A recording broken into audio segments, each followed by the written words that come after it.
In 1914, the brand new colony of Atascadero, under the leadership of its founder, Edward Gardner Lewis, began work on the Atascadero Administration Building, a double-domed Italian Renaissance structure destined to become an icon for the city. 88 years later, that building was seriously damaged during the San Simeon earthquake. This is the story of how we put it back together.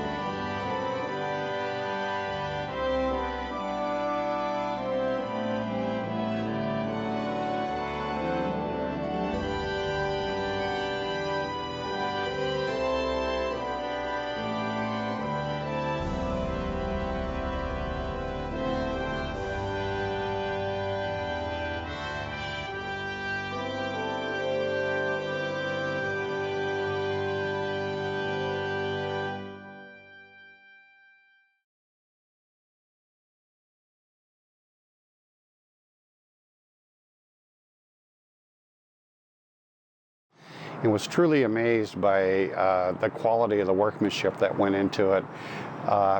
It's a fabulous building in itself, and it's one of those, it's like a piece of art.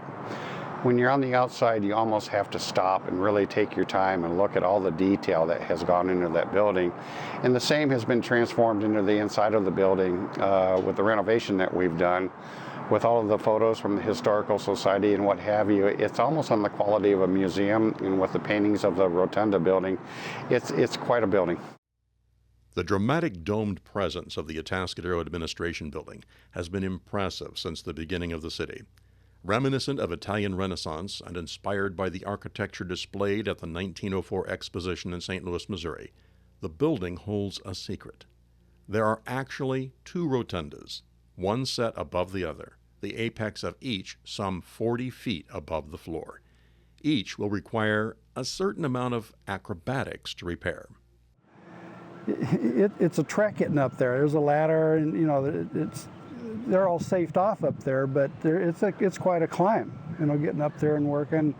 And once you get up there, you're working on nice flat surface, but it's a good climb.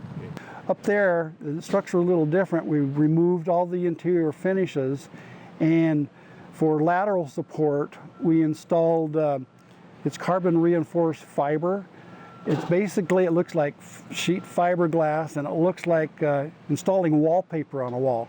Run it through an epoxy gluing system, set it up on the wall, goes in there, it glues and it dries, and it feels like Kevlar. It's like bulletproof, and it takes care of all the lateral forces of the building. But on top of, we virtually demoed, removed all the existing framing of the upper dome. So we installed the shotcrete, and then we poured a concrete bond beam clear around the upper rotunda that was tied back into that now reinforced wall.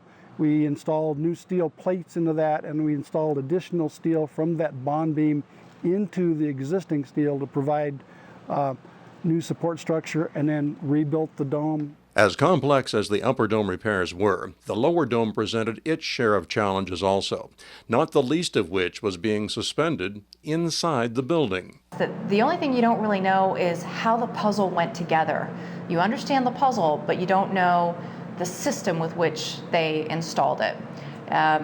So what they do typically is they build a frame out of concrete or wood, and then they have all these different pieces of plaster that they start layering on top of one another. And each piece is independently adhered to the frame that they built.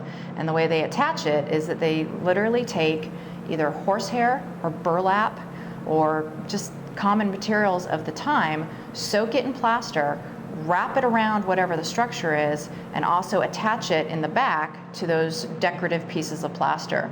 So you're literally doing that for each and every piece of plaster that you see when you walk into the lower rotunda. It might look like it's a contiguous element.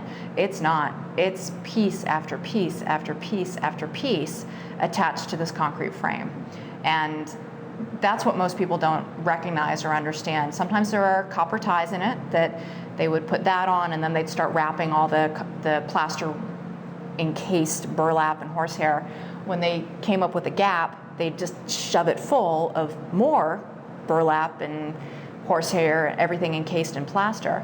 And that's actually what makes it so amazingly secure, is that you've got so much plaster and so much attachment that the whole thing is basically a suspended element from the concrete frame. So in the earthquake, for example, it kind of just shook. It moved right with the building because the puzzle was still tight. It was still completely together. Where it broke was around the base, where it was hitting other building materials. So just think of a bell as someone rings it, and that's exactly what was going on. Now, there was damage in the rest of it because there were still joints. As you can imagine, in any puzzle, pieces go together, and there's still some flat edges. Those flat edges, those connection points, are what cracked. The repair of the interior domes of the Atascadero Administration Building would be a work of art in itself, restoring the glory of the structure that has stood as the center of the city of Atascadero, physically and mentally, since the beginning.